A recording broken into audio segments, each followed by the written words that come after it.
Well, hello everybody. Really wonderful to be here with you all today. I've spent the last 3 years talking to people in little boxes, as most of you have. This is like my first time returning to talk in visceral reality, right? Physical reality. So glad to be here with you. My name is Jeremy Nickel. I am the Vice President of Community and Live Events for Trip. Anyone out there used the Trip app in VR? If you haven't raised your hand yet, you should download our demo tonight on your Quest.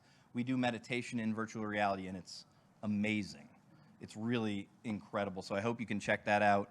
I literally wake up every morning and pinch myself that I get to do the work that I do. And honestly, I owe it all to the fact that when I was a kid, I was a total spaz. So I probably look like I've got it all together up here right now. I can fake adulting, pretty well. But that has not always been the case. You knew me when I was a kid. You knew someone like me who had like all the energy in the world going in all directions all the time. They bumped into you. They were annoying and noisy. That was me. I was that kid. One day, thank you. Got another one out there too. Never give it up. One day my dad sat me down, probably about 11, maybe 12 years old, and he said, "Son, it's time for you to learn how to meditate." And I love my dad. He's one of my best friends. He's been a fellow traveler with me for my whole life. That was one of the greatest things he ever did for me. Because at a young age, I was given a resource. I was given a tool that a lot of people don't get for decades later in life, maybe ever, that saw me through some really hard times. Meditation has been really important for me. Just a note for the guys in back, I don't have a timer working here yet. And if you do want me to end on time, I can just keep talking. But there we go, that's probably better. So I recognized, I think, the power for myself with meditation, but for other people, it was a tool that I wanted to share as widely as I could. I ended up going to graduate school in Berkeley at the Graduate Theological Union. Not at that really good school in Berkeley that I wish I had gone to, but it was a good one too. And I focused on studying the world's religious traditions, looking for other things like meditation, other resources and tools that I could share with people, because I noticed, I don't know if you've noticed this too, people don't really go to church or temple or mosque or synagogue that much anymore, but they really need a lot of the tools that they would have gotten in those spaces. And so I wanted to kind of bring as many of those tools together in new places that people could discover and find where they would never expect them to. So about 6 years ago, I bought one of these funny VR headsets with the big wire that came out of the back and had to plug into a big computer, and I jumped into AltSpace VR, and I had my mind blown. I met all these amazing people from all over the world, and I thought, maybe I should lead some meditation here. So I did. I just started leading some meditation sessions. Just free sessions, anyone to join, and it was really well received. So I added a couple more, and it got to the point where we were doing so many sessions, I couldn't handle them all. So we started a Patreon community, we brought in money, we started hiring people who could lead meditation even better than I could, growing this thing. We called it Evolver. We still call it Evolver, in fact.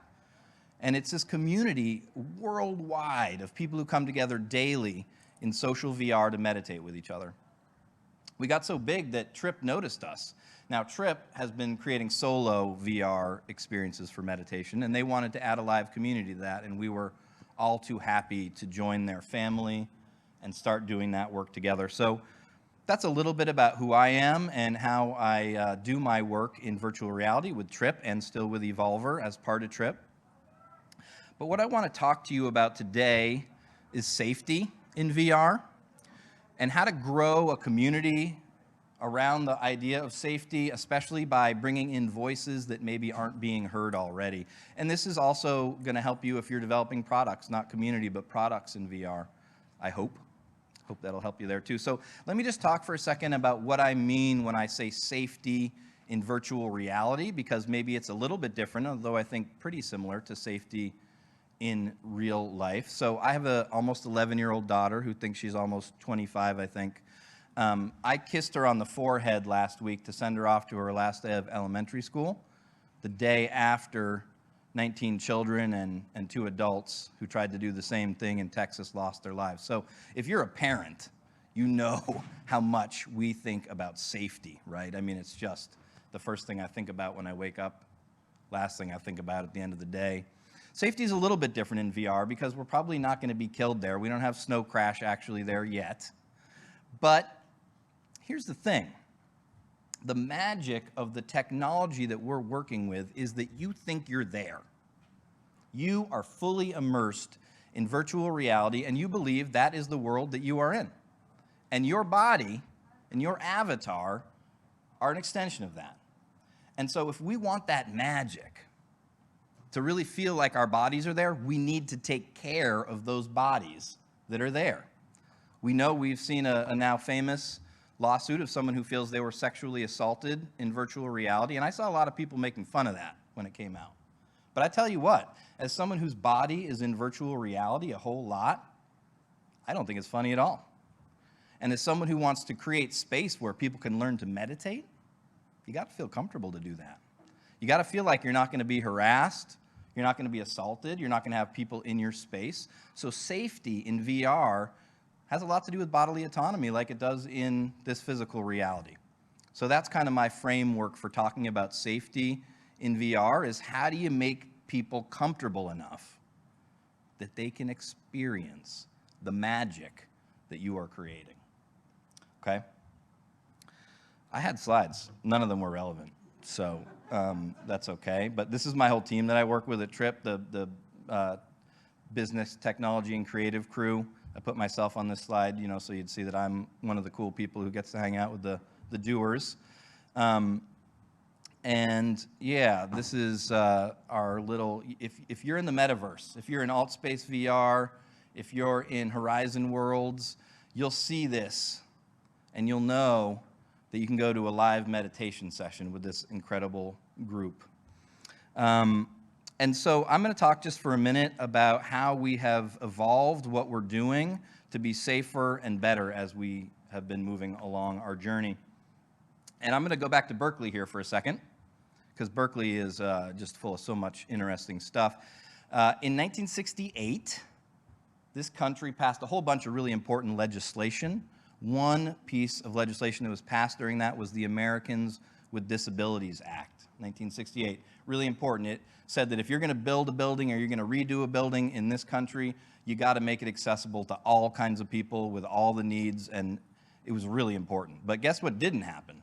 Almost nothing. The legislation was passed and not a lot of change was happening, and people were getting frustrated. So in the early 1970s, a man named Michael Pachova wheeled his chair up to a curb in Berkeley with a bunch of his friends who were in wheelchairs as well. They took some cement and they built a ramp. And that sounds like not such a big deal, but he was threatened with arrest at the time, and it became a national story. Because one thing that 1968 piece of legislation required was that people in wheelchairs should be able to move around with as much comfort as anyone else, and it wasn't happening. And Michael Pachova's act gave rise to something called curb cuts. You've probably never heard that term before, but you use them all the time. Every curb you come to now has a cutout in it, so that you can just roll right off the curb. Now, what happened was, yes, it made Berkeley and all of the United States more accessible to people in wheelchairs, but also people on bikes, people who had carts, people who were pushing strollers. In fact, I love curb cuts, and I walk around. They're just easier. And so this is a really important aha moment in design philosophy.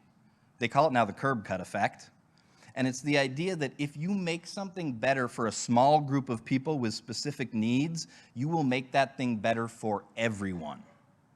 So that's super important to understand.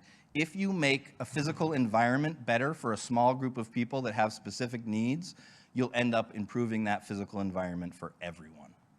Okay?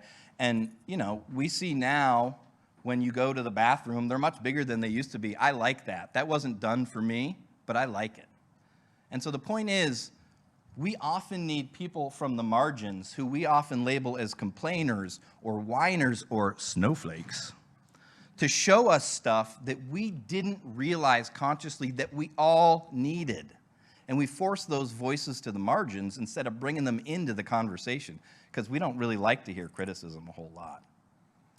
So the curb cut effect is important for what we're doing here. We need to keep getting those voices to us so that we can learn how to make our experiences, our environments, our products more accessible to everyone. We've found this to be used to great effect in our world creation for meditation. I'm going to give you 3 quick examples. So someone came up to me after a really early session 5 years ago in AltSpace when there was no moderation. Trolls would come in, they'd poke you, they'd say bad words, and this would happen right in the middle of our meditation sessions. Doesn't happen in real life meditation sessions, but in VR it does. And for some people, they would be able to use that distraction as part of their meditation experience. For some people, it would just ruin the whole thing for them, as you can imagine. So someone came up to me after a session that had a particularly bad troll in it, and they said, Jeremy, I love what you're doing here. I totally support it, but it's not working for me. You know, I'm never going to be able to do this. Once the troll comes in, I'm done for the whole session. I'm just frustrated. You got to do something about this, or this whole experiment you're trying in VR isn't going anywhere. And I didn't want to hear it, you know, but I brought this back to my design team, and I said, you know, we got this feedback. What are we going to do with it? And my main designer who I work with, Alan Chow, he's amazing, just creative guy. And he said, you guys know Alan? Oh my God, love the guy. So he says to me, I'm playing with these things called 360 spheres. I don't really know what to do with them. This was really early, again, 5 years ago. We could only just put, you know, like a 360 sphere is like a little bubble that you build in VR, and you can walk in it, and you can put whatever kind of skybox you want inside that little sphere, and you're kind of in your own environment. He said, what if we put a whole bunch of those in your space so people who are easily distracted can just be in their own little zone? They won't have to see what's going on. They can still hear the meditation, but they can go into this own little environment. And we built a whole bunch of these, and they became very popular very quickly with everyone, not just people who were easily distracted. So it was a huge design element we would have never considered if this criticism hadn't come to us. Similarly, someone came to me and they said, I love what you're doing, but like, who are you? Like, I don't know who you are. What are your values? Like, when I go to a real life meditation, I kind of have a sense for the school of thought that the person's from and the tradition, and I know who their training is from. How do I know who you are and what your values are? Which is a fair question, very fair question. And I noticed around the same time in America, I don't know if this was happening in other countries as well, but people were putting lawn signs up all over the place saying what they believed in. In this house, we believe science is real. Black lives matter. Women's rights are human rights. And, you know, the sincerest form of flattery is, I believe it's just stealing. So that's what we did. We took that lawn sign and we made it a big billboard, and we put it up in our spaces to communicate instantly to people that they were safe there, that these were our values. And we put some pride flags up too, just in case they missed that billboard. And instantly, people knew who we were and what we stood for. Final example is my favorite because it really symbolizes to me one of the really amazing aspects of virtual reality. When I was a kid in high school and college, anytime I went into a classroom or a lecture, if I came into this hall, I would sit in the back left, not just because Nene is back there. That's where I would want to be. I would sit in somewhere in that back area. That's just where I feel comfortable. When I go into a VR space, it's the same way. I go into that same basic pocket of the room, and I notice most people have that same understanding of physical space when they walk into VR. Similarly, just like, especially in the Western world, we like a lot of space around us. People don't like it when you're right up against them in virtual reality. It's not comfortable.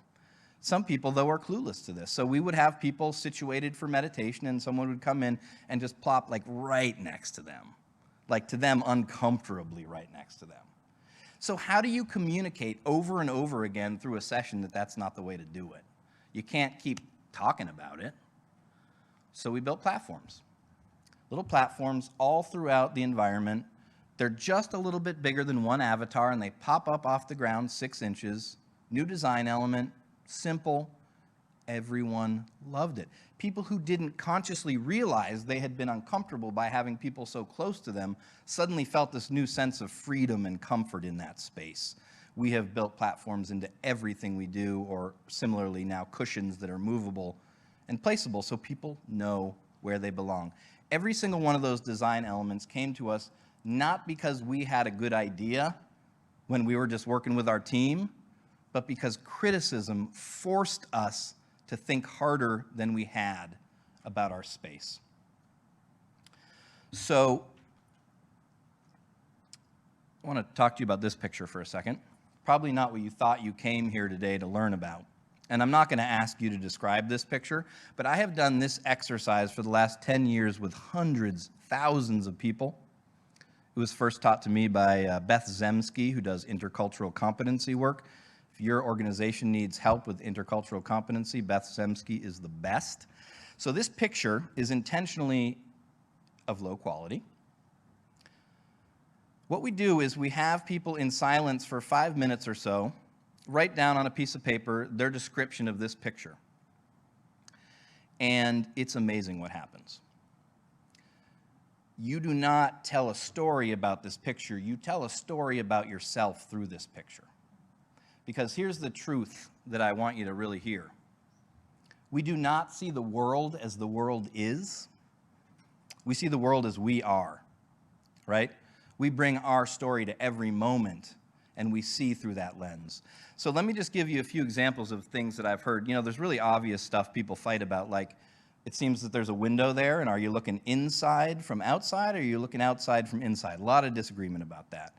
On the ground, is there a rug, or is that maybe some rough flooring? Genders and ages of these characters are often up for grabs, but here's some interesting stuff. One guy, when he was reading his description, said, you know, man in a chair, kid hugging him, blah, blah, blah, and there's troops marching to war in the window above the woman's head. And I was like, what? I mean, we have done this exercise at this point with 1,000 people, and never have I heard that soldiers were marching in that window. And now if I squint and think what he's saying, I can kind of see that, but we probed a little bit.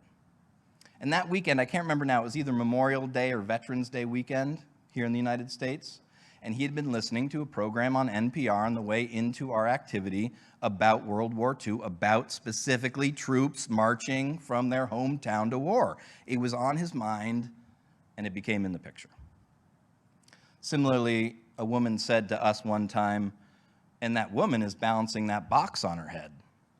Now again, I had looked at this picture so many times, and I had never seen it that way. That's a window, but it's connected to her head, actually. And this woman who said that was an immigrant from a country where people moved goods on their head. So it's totally normal for her to see it that way, just not how I had been programmed. We do not see the world as it is. We see the world as we are. So each one of you is working on something amazing here with a team of people, maybe a really diverse team, but you don't represent the whole world of thought. You're seeing your project from like this close, just as you would see it. So the last thing I want to say before I wrap and get to questions is, I grew up in Boston in the 80s, and I'm a huge Red Sox fan. I'm sorry if that upsets anyone. Yeah, maybe even a cheer. You know, we got this rivalry with the Yankees you've probably had to hear about sometime, and we like to get on each other's fan bases. And one time in this really heated, like late 90s, maybe early aughts series, one of the players from one of the teams said, you know, they were asked, like, does it bother you how much you're booed? And he's like, no, they boo me because they wish they could cheer me. And I love that. They boo me because they wish they could cheer you. Your critics they spent their hard-earned money on your product. They downloaded it, they installed it, they were pretty sure it was going to have something really valuable for them, and then it didn't. They hit a wall somewhere. It didn't do what they thought it would do. And when they come to you, it's easy to hear them as a voice from the margin, someone you don't want to deal with, a critic. They are trying to tell you something you missed. They're trying to tell you something that will make your product safer and better for everyone. And yeah, it's going to be annoying to hear it. You're going to have to get good at listening to your critics. You know, we are used to getting feedback, but we usually get feedback from people who like us. Maybe you've got some customer support tickets coming in that are a little more negative, but you gotta find ways to build pathways so that people who have been marginalized and not been able to talk to you can talk to you. can get their important information to you. We use Discord. We have very open channels on Discord where people can share with us their feedback. We have a membership council of trusted members of our community who are out there listening, always trying to get that criticism back to us. I don't know what those are for you, but you need to figure out what they are so you can turn those boos back into cheers. So I really believe that we are building important things together. We're trying to build a better world. As Nenea Reeves says often, we don't need to rebuild the world as it is imperfect in VR. We can do a better job on this second round, and you're not going to do it with just your team. You will not build the world we dream of with just your group. You must figure out how to get those other voices to you and to take them seriously, to listen to them, and to change what you're doing in real ways because of that criticism. That's my message for you today. I hope you will heed it because we need to build a better world. Thank you all so much for being here. If you have any questions, please ask them. We have about 5 minutes for Q&A if anyone has any questions. Come on right up here. Hi, Jeremy, thanks. I know your community evolver, and there's a saying called, "It takes a village to raise a kid." And I believe that communities like yours are especially important so that newcomers and maybe trolls can at least see good examples. So I agree with you very much that we need to build safe communities. Even if the people themselves don't get involved, they have examples to refer to. Yes. So thank you for the work you do. And then maybe some thoughts on as VR, social VR scales, we're going to reach a point where it becomes societal. Yes. VR. Any thoughts about that when we reach that scale of the metaverse or VR? Yeah, I'm really excited for it. I can't wait. And I think one of the things that we think about in social VR when we scale is how do we scale exactly that process that I'm talking about, right? How do you actually make sure that there's still legitimate channels for when you're talking about hundreds of thousands of users, millions of users, that you can really get that feedback. So we happen to be lucky that we are an industry with some of the most creative, intelligent people. And so this is something to challenge your team with, to have on your roadmap as you're growing out what you think you're building, to have some companion, parallel people who are thinking about how do we keep those channels open so that we can still receive that feedback. I think, one of the big problems with the changes we're trying to make on planet Earth right now is that we're not connected in a flat way. We're extremely disconnected, and there are people who are making sure that there are walls between us. I'll never forget one of the first, it was probably the first 6 months I was in AltSpace, prelude to Ukraine. They had rolled in 5 years ago or so, and I was seeing on the news, Putin, Ukraine, I don't know what to make of it. There's some Ukrainians in AltSpace who put up a screen, and they're live streaming their local news into AltSpace. And I sat down and talked to them and got their perspective on what they were seeing outside their window right then. That's flat, right? So I can't wait for more of that. Yeah. Question over here. Thank you so much. So one of the things that I've been thinking about is, how do you set or do you not set ground rules for the way people can give feedback to you? Because when we look at social media, the kind of discourse that, I think I feel like we need to have a lot more discourse than we currently have, but how do you make it so that it's constructive and so people can listen to each other? Yeah, that's a great question. So one is the way you receive that feedback is seen and noted by people. So if you seem defensive and angry when you get feedback, you will not continue to get feedback. So you really need to learn how to take it in and seem like you really want to hear it. But it's one of those things that you have to really be intentional about and train your community to understand. I think we do have one rule with feedback, just one: no anonymous feedback. That's the only rule. You need to be able to know who gave that so you can talk to them and have a real conversation. And when someone comes up to you and says, I've heard a lot of people are saying, no, they didn't. They think that. And they need to own that. So it's really important not to take anonymous feedback. You can't do much with that. But that's the only rule. Other than that, you just want it coming. Yeah. Anything else? All right.